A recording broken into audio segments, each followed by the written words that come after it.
سورۃ العنکبوت آیت نمبر 20 پارہ نمبر 20۔ اس آیہ مبارکہ کے اندر بھی اللہ کریم نے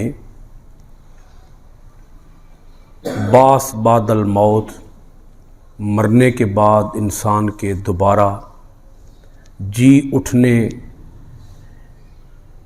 کی بہت بڑی دلیل قائم فرمائی ہے۔ آیت 19 جس کو ہم بیان کر چکے ہیں، پڑھ چکے ہیں، آپ سن چکے ہیں، اس میں اللہ کریم نے بعث بعد الموت کی دلیل بنایا ہے انسان کی اول تخلیق کو، انسان کی پہلی تخلیق کو دلیل بنا کر ارشاد فرمایا کہ جس رب نے انسان کو پہلی بار تخلیق فرما لیا ہے وہی رب انسان کو دوسری بار بھی تخلیق فرما لے گا۔ یہ دلیل ہے، انسان کی پہلی تخلیق دلیل ہے، دوسری تخلیق کی دلیل پہلی تخلیق ہے۔ ابھی ہم جو آیہ مبارکہ پڑھ رہے ہیں سورۃ العنکبوت کی آیت نمبر 20، یہاں اللہ کریم نے دلیل بنایا ہے زمین کو۔ آیت مبارکہ آپ دیکھیں گے تو بات سمجھ آ جائے گی۔ بعث بعد الموت کی دلیل اللہ تعالیٰ کی یہ زمین بھی ہے، دوسری تخلیق یعنی دوسری بار جی اٹھنا، دوسری بار پیدا ہو جانا، دوسری بار تخلیق ہو جانا۔ اللہ تعالیٰ انسانوں کو دوبارہ پیدا فرمائے گا، تخلیق فرمائے گا۔ تو اس کی دلیل کیا ہے؟ یہ زمین دلیل ہے۔ یعنی آیت 19 کے اندر اللہ کریم فرماتا ہے کہ اے انسان تو اپنے اندر غور کر، تجھے دوسری تخلیق کی سمجھ آ جائے گی، آخرت کی جو زندگی ہے وہ زندگی تمہیں سمجھ آ جائے گی۔ تو اپنی اسی زندگی پر غور کر، اخروی زندگی کی بھی تمہیں سمجھ آ جائے گی۔ ابھی ہم جو آیہ مبارکہ شروع کر رہے ہیں آیت 20، اس کے اندر اللہ کریم نے کیا فرمایا کہ تو زمین پر غور کر۔ جب تو زمین پر غور کرے گا تو بھی تجھے یقین آ جائے گا کہ اللہ تعالیٰ آخرت میں بھی انسانوں کو تخلیق فرما لے گا۔ اب یہ زمین کیسے دلیل ہے دوسری بار پیدا ہونے کی؟ اللہ پاک فرماتا ہے قل، اے میرے پیارے محمد صلی اللہ علیہ وآلہ وسلم، آپ ارشاد فرما دیں ان کفار و مشرکین سے۔ اب یہاں دونوں باتیں ہیں، یا ابراہیم علیہ السلام کو حکم ہے کہ اے ابراہیم آپ ان لوگوں سے فرما دیں، یا یہ حکم پھر حضور علیہ السلام کو ہے کہ اے میرے آخری پیغمبر آپ اپنی قوم سے فرما دیں، کیونکہ یہ بات آپ کے ذہن سے نکلنی نہیں چاہیے کہ یہ جو ابھی ہم مضمون پڑھ رہے ہیں اس سے جو گزشتہ مضمون ہے وہ حضرت ابراہیم علیہ السلام کا ہے۔ حضرت ابراہیم علیہ السلام اپنی قوم سے خطاب فرما رہے ہیں۔ تو دونوں یہ احتمالات موجود ہیں کہ یہاں مراد حضور بھی ہو سکتے ہیں اور مراد حضرت ابراہیم علیہ السلام بھی ہو سکتے ہیں۔ قل، فرما دیجئے، سیرو فی الارض، اے لوگو، اے کافرو، اے مشرکو، اگر تمہیں دوسری بار تخلیق پر یقین نہیں آ رہا تو کیا کرو؟ زمین میں گھومو پھرو، زمین میں سیر کرو، زمین میں سفر کرو۔ فانظروا، اور زمین میں صرف سیر نہیں کرنی، صرف گھومنا پھرنا نہیں ہے، اس کے ساتھ ایک کام اور بھی کرنا ہے۔ اپنی دونوں آنکھیں کھول کے اس زمین اور اس زمین کے اوپر موجود تخلیقات کو تم نے دیکھنا بھی ہے۔ زمین پر گھومو پھرو اور زمین پر دیکھو۔ دیکھنا اب کیا ہے اور دیکھ کر کیا سمجھنا کیا ہے؟ وہ رب فرماتا ہے کیف بدأ الخلق، کہ اللہ نے پہلی بار تخلیق کیسے فرمائی۔ اللہ نے زمین پر گھومو پھرو اور دیکھو کہ اللہ نے پہلی بار تخلیق کیسے فرمائی۔ ثم اللہ ينشئ النشأة الآخرہ،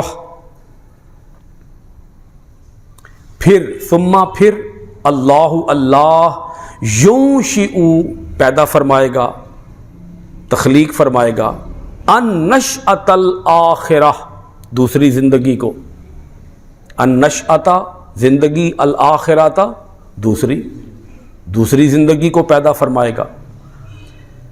دو کام اب تم نے کرنے ہیں، زمین پر چلنا ہے، زمین پر گھومنا ہے، زمین پر سیر و سیاحت کرنی ہے، سفر کرنا ہے، اور تمہاری سیر و سیاحت کا مقصد کیا ہونا چاہیے؟ نظر، دیکھنا. اور یہ دیکھ کر تم نے دو کام کرنے ہیں. یہ غور کرنا ہے کہ اس اللہ نے پہلی بار تخلیق کیسے فرمائی، اور پھر اللہ تعالیٰ دوسری بار تخلیق فرمائے گا. یہ دونوں باتیں تم نے سمجھنی ہیں.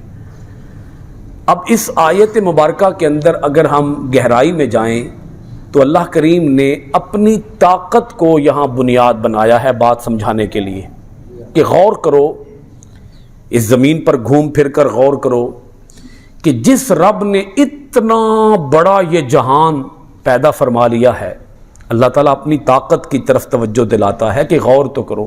بیسیکلی وہ جو کافروں کا اعتراض تھا، وہ اعتراض تو یہی تھا نا کہ اللہ تعالیٰ دوبارہ پیدا کیسے فرمائے گا. اعتراض ذہن میں ہے نا آپ حضرات کے، اللہ تعالیٰ دوبارہ پیدا کیسے فرمائے گا.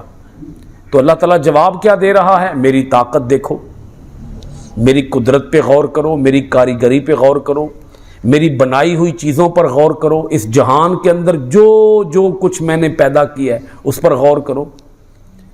تم میری طاقت کو سمجھو کہ میری طاقت کتنی ہے.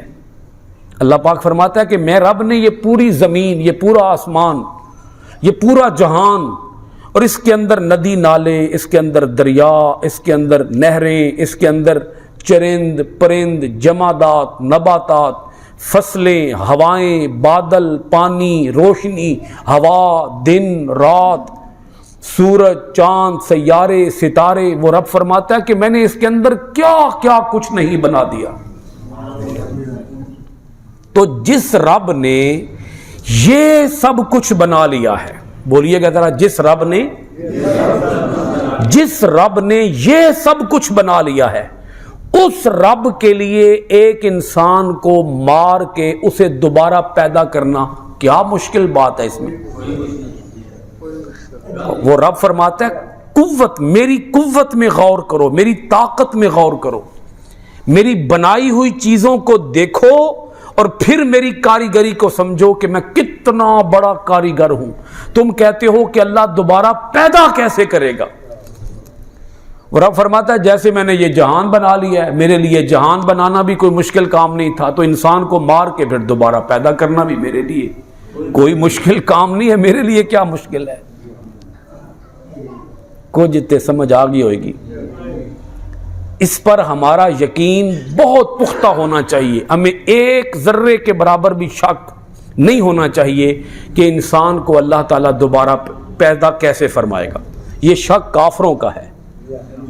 انہیں شک بھی تھا، انہیں انکار بھی تھا. وہ کہتے تھے کہ مرنے کے بعد انسان دوبارہ پیدا ہو ہی نہیں سکتا. تو اللہ پاک فرماتا ہے میں رب اتنا بڑا کاریگر ہوں، اتنی بڑی قوت و طاقت کا حامل ہوں کہ میں نے یہ سارا جہان اکیلے نے وہ رب فرماتا ہے اتنا بڑا جہان میں اکیلے نے بنا لیا ہے. وہ رب فرماتا ہے پہلے اپنے آپ میں غور کرو، پھر اس کائنات میں غور کرو. اپنے آپ میں غور کرو گے تو تمہارا اس بات پر یقین پختہ ہو جائے گا کہ اللہ دوبارہ بھی پیدا فرما سکتا ہے، اور وہ دوبارہ پیدا فرمائے گا. اسی طرح پھر اس پورے جہان میں غور کرو تو تمہیں یہ بات سمجھ آئے گی کہ اللہ تعالیٰ دوبارہ پیدا فرما سکتا ہے. دوبارہ تخلیق، دوسری زندگی.